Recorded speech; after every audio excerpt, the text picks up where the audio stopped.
symbol used to represent atomic symbol used to represent atoms of different element. Symbol used to represent atoms of different element. तो one by one लिखना, starting से start करते हैं। Hydrogen, hydrogen, hydrogen का symbol क्या है? H। तो लिखते जाओ, राइट साइड H लिखना। तो पहला है हाइड्रोजन। सेकेंड वन हीलियम, लिखो हीलियम He।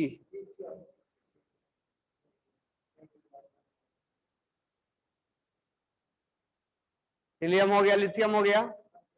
थर्ड है लिथियम, थर्ड है लिथियम। ठीक है, मैं सबको, तो हाइड्रोजन हो गया, मैं मैसेज करता हूं। हाइड्रोजन हो गया, hydrogen,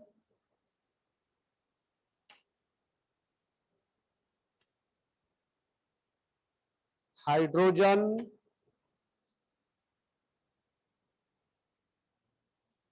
helium,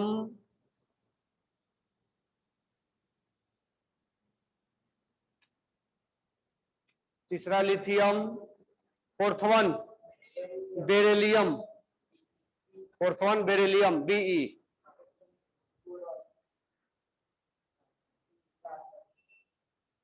beryllium Be। Next लिखना बोरॉन, नेक्स्ट लिखना boron, boron B, boron B। Next लिखना कार्बन, कार्बन, कार्बन को C, कार्बन का C। उसके बाद लिखना नाइट्रोजन, 30, नाइट्रोजन, नाइट्रोजन का 7 N। नेक्स्ट लिखना ऑक्सीजन, ऑक्सीजन, ऑक्सीजन का O। नेक्स्ट लिखना फ्लोरीन, नेक्स्ट लिखना फ्लोरीन, फ्लोरीन,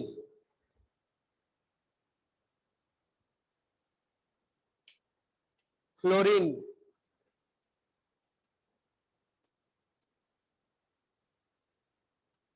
फ्लोरीन का F। फ्लोरीन के बाद देखा नियॉन, नियॉन, नियॉन का Ne। नेक्स्ट लिखना सोडियम, सोडियम,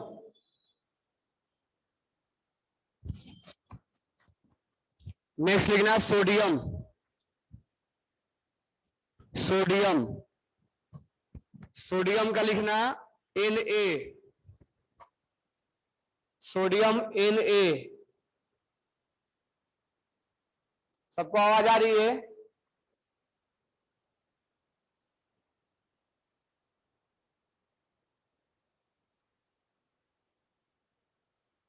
ओके, सोडियम का Na।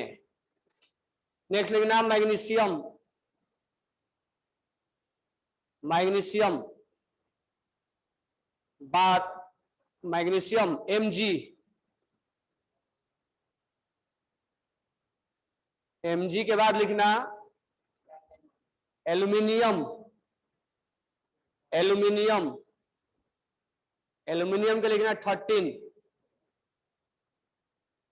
एल्यूमिनियम, एल्यूमिनियम के बाद Al। 14 नंबर लिखना silicon, SI, silicon, SI, silicon, SI। 15 लिखना phosphorus, phosphorus P, phosphorus P। उसके बाद लिखना सल्फर, सल्फर S।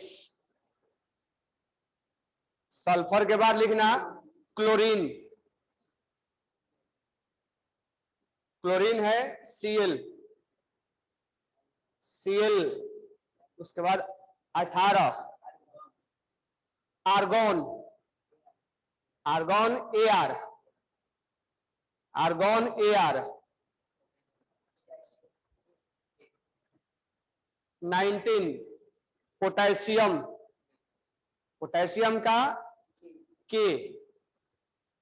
नेक्स्ट लिखना पोटेशियम, पोटेशियम का K।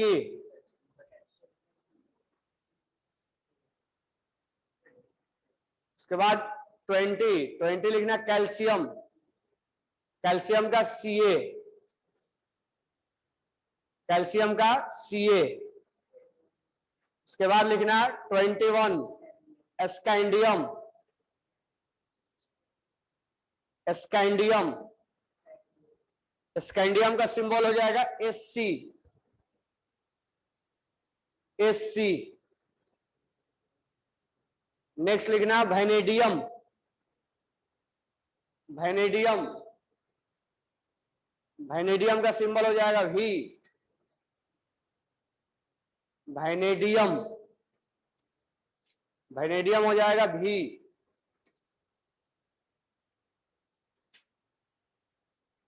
एक चीज मिस हो गया, स्कैंडियम के बाद टाइटेनियम है, स्कैंडियम, टाइटेनियम, तब वैनेडियम आता है। इसका लिखना titanium, scandium, titanium, vanadium, Ti titanium. 22 में लिखना टाइटेनियम, टाइटेनियम। 23 में लिखना वैनेडियम, वैनेडियम। 24 में लिखना क्रोमियम, Cr, 24 में क्रोमियम।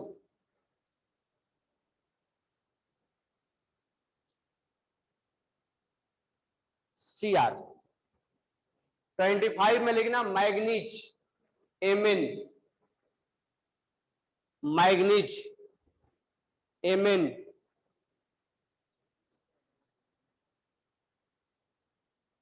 Manganese Mn। नेक्स्ट लिखना 26 आयरन, 26 आयरन। नेक्स्ट लिखना 27 कोबाल्ट, 27 कोबाल्ट। कोबाल्ट के बाद लिखना 28 निकेल, 28 निकेल। 29 लिखना कॉपर, 29 कॉपर। और 30 लिखना जिंक। ठीक है, जैसे 10th क्लास से स्टार्ट होगा कंप्लीट पूरा चार्ट लिखवा दूंगा मैं।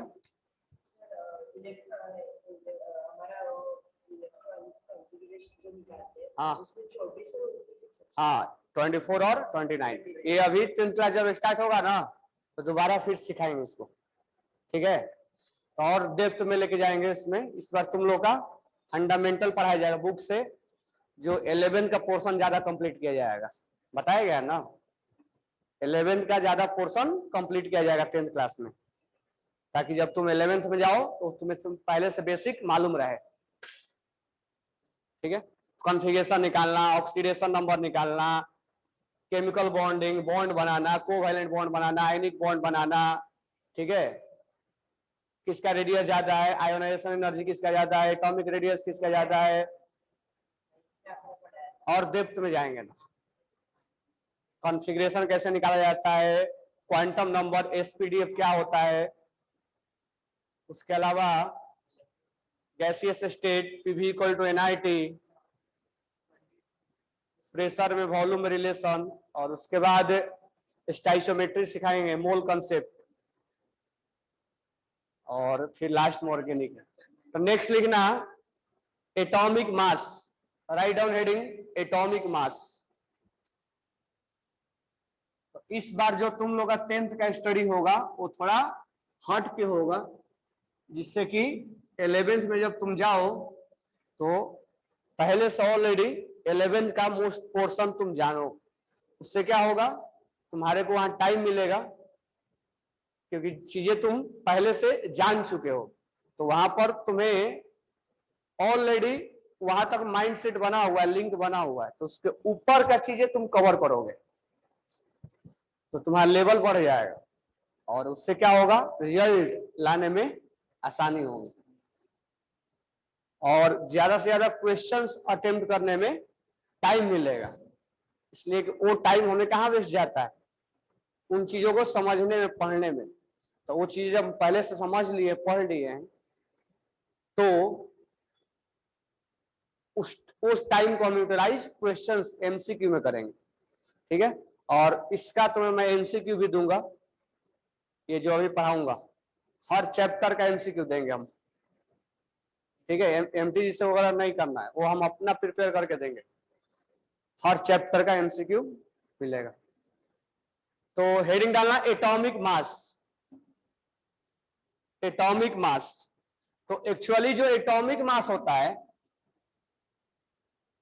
एटॉमिक मास, तो अभी तो इलेक्ट्रॉन, प्रोटॉन, न्यूट्रॉन के बारे में हमने पढ़ा ही नहीं, बट एटॉमिक मास अगर हम देखें तो एटॉमिक मास जो होता है वो हम दो तरह से डिफाइन करेंगे। एटॉमिक मास जैसे हो गया sum of proton, sum of proton and neutron. हमने इलेक्ट्रॉन प्रोटॉन के बारे में अभी स्टडी नहीं किया है, बट हम ये लिखेंगे, हम इलेक्ट्रॉन्स को क्या मान के चलेंगे, उसका मास नेग्लिजिबल के बराबर होता है, तो सम ऑफ प्रोटॉन एंड न्यूट्रॉन। लेकिन केमिस्ट्री में इसको मोल कॉन्सेप्ट में थोड़ा अलग टाइप से डिफाइन किया जाता है। तो इसका डिफिनेशन लिखना एटॉमिक मास यूनिट। अभी मैं समझा रहा हूं ये क्या है atomic mass unit. Atomic mass unit, atomic mass unit, इसको शॉर्ट में एएमयू बोला जाता है। एएमयू क्या है अभी मैं बता रहा हूं। एटॉमिक मास यूनिट में be define as, may be defined as 1/12 of, ये 1/12 कार्बन से इसको रिलेट किया गया, 1/12 of the mass of carbon 12 isotopes on the atomic scale। यानी जितने भी एटॉमिक नंबर है, एटॉमिक मास यूनिट, 1/12 होता है मास ऑफ कार्बन आइसोटॉप्स के। तो हम लिख सकते हैं 1 AMU equal to 1/12 of the mass of C12 isotopes. अब मैं इसको समझा दूं ये क्या है। चलो एक एग्जांपल उठाते हैं, एक एग्जांपल से मैं समझा रहा हूं, ये डिफिनेशन लिख लो फिर मैं इसको समझा रहा हूं।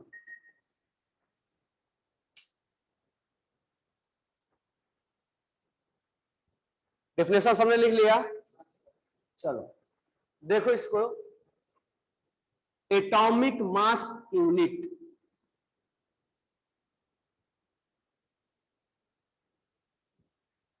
अब ध्यान देना यहां। अच्छा, ऑक्सीजन का मास कितना होता है, 16 ग्राम होता है। चलो उसी पे समझते हैं। ऑक्सीजन का मास हो गया 16 ग्राम। अब मुझे तुम बस इतना बताओ कि ये ऑक्सीजन का मास एक एटम का मास है, कितने एटम का मास है? 16 ग्राम। आयरन का मास कितना होता है? 56 ग्राम। आयरन का तो मान लो अभी आगे। सोडियम का मास होता है 23 ग्राम। क्या ये सोडियम का एक एटम का मास 23 ग्राम है? कितने एटम का मास है? बताओ ऑनलाइन स्टूडेंट, क्या ये सोडियम का मास एक एटम का मास 23 ग्राम है? नहीं। अब सोच भी सकते हो तुम कि अगर एक एटम ऑक्सीजन का मास 16 ग्राम होता तो एयर में वो तैरता क्या? तो नीचे बैठ जाता। 16 ग्राम मतलब वो नीचे, तो फिर वो 16। हाँ, अब ध्यान दो इधर। जैसे हम अपने डेली लाइफ में एक डजन में क्या बोलते हैं? 12 क्वांटिटी होता है। कोई भी चीज हो सकता है, एप्पल, बनाना, पेन, पेंसिल, कोई भी चीज क्वांटिटी हो सकता है।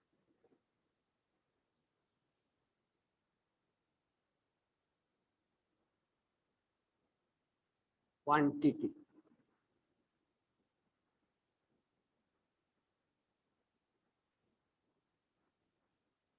सही है।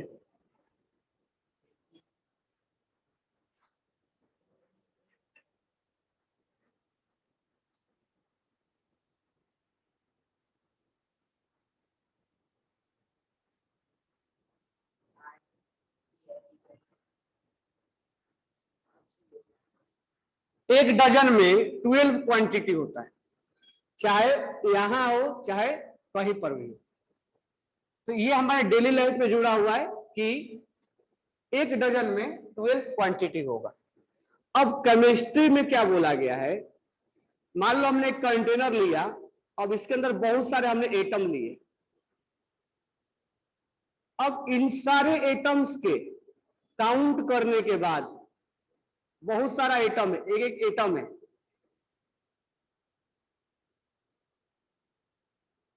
अब काउंट करने के बाद अगर ये नंबर है, इसे 12 को एक डजन बोल दिया गया, तो 6.023 इंटू 10⁻³ अगर ये एटम आ गया तो केमिस्ट्री के अंदर इसको बोला जाता है एक मोल। यानी एक डजन के जैसा एक मोल आ गया।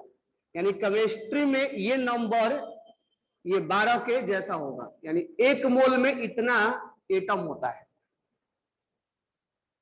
एक मोल में कितना होता है तो लिखना पहले। और इस नंबर को हम बोलते हैं एवोगाड्रो नंबर। क्या बोलते हैं? Avogadro number. तो 1 मोल में इतना एटम प्रेजेंट होता है। तो लिखना 1 dozen equal to 12 quantity,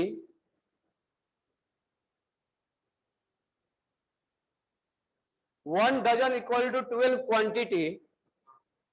next लिखना 1 mole equal to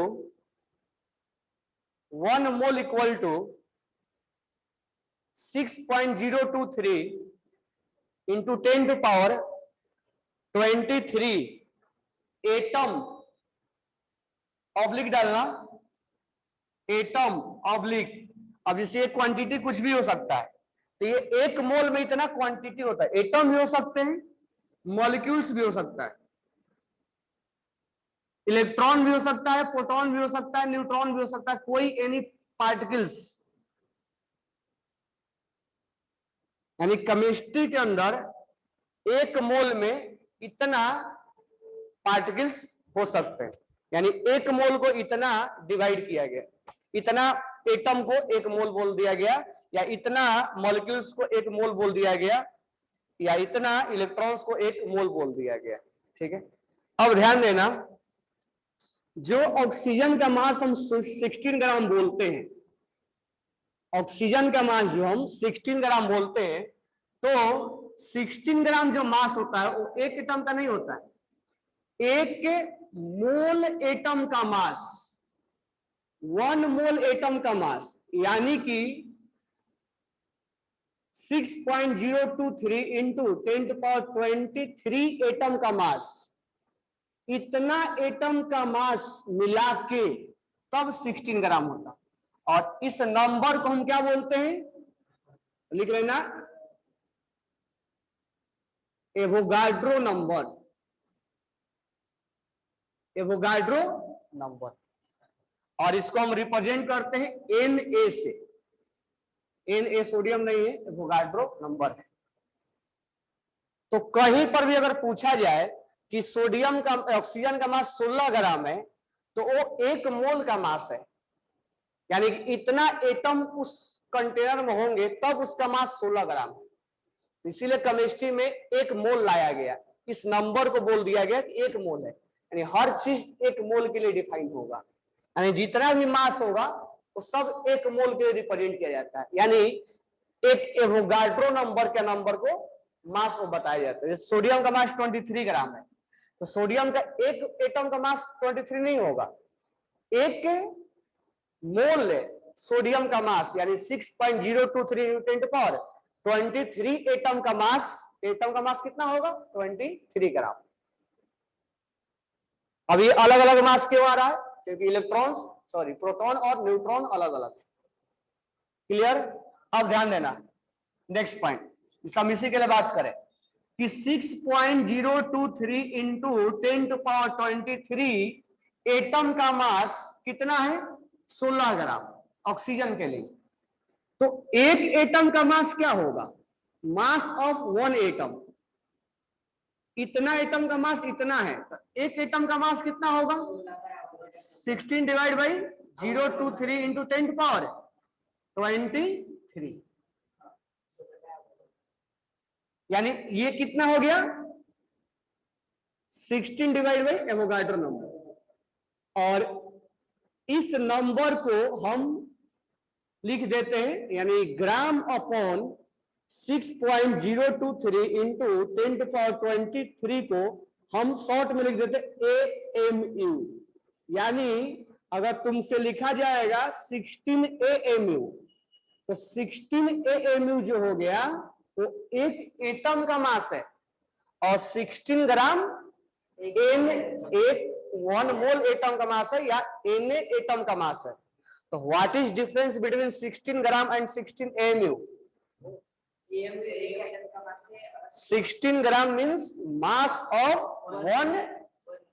1 mole atom and 16 AMU means mass of 1 atom, यानी AMU के बदले क्या होगा, ग्राम अपॉन एवोगाड्रो नंबर। तो लिखना एग्जांपल्स में,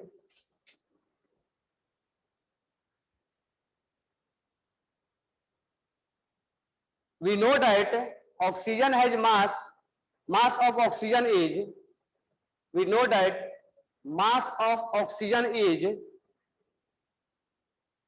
16 gram,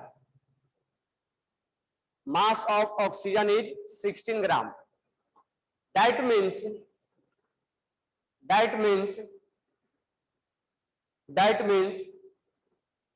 it is mass of, that means it is mass of 1 mole, that means it is mass of 1 mole atom, that means it is mass of 1 mole atom, और 6.023 into 10⁻23 atom, 6.023 into 10⁻23 atom, यानी इतना atom का मास 16 gram है। That is also known as Avogadro number, that number is also known as Avogadro number, that number is also known as Avogadro number, that number is also known as Avogadro number. अब आगे लिखना 6.023 into 10 to the power 23 atom has mass 16 ग्राम। ये मैं तुम्हें एक example से समझा रहा हूं मीनिंग, ठीक है, डिफिनेशन का रखने के चक्कर में नहीं पढ़ना है। 6.023 into 10 to the power 23 atom equal to 16 gram. इतना एटम का मास है 16 ग्राम। तो 1 एटम का मास ऑफ 1 एटम, यहां लिखना मास ऑफ, यहां ऐसे लिख लेना mass of 6.023 mass of 1 atom equal to mass of इतना atom equal to 16 gram. Mass of 1 atom equal to 16 gram upon 6.023 into 10 to the power 23 gram upon 6.023 into 10 to the power 23 को हम क्या नाम देंगे? AMU। नाम क्या होगा इसका? Atomic mass unit. तो ग्राम अपॉन इतना को हम AMU का नाम दे देंगे। अब तुमसे कोई पूछेगा कि 16 ग्राम और 16 AMU में क्या डिफरेंस है, क्या बोलोगे? 16 gram is a mass of 1 mole atom and 16 AMU is a mass of 1 atom of oxygen. दोनों बातें क्लियर हो गई? हाँ, ये 1 मोल का होगा और ये 1 एटम का। क्लियर हो गया सबको? चलो इसके आगे तुम्हें एवरेज एटॉमिक मास निकालना सिखाएंगे आइसोटॉप्स का, ठीक है? फिर तो लगभग तुम्हारा 10th स्टार्ट हो जाएगा।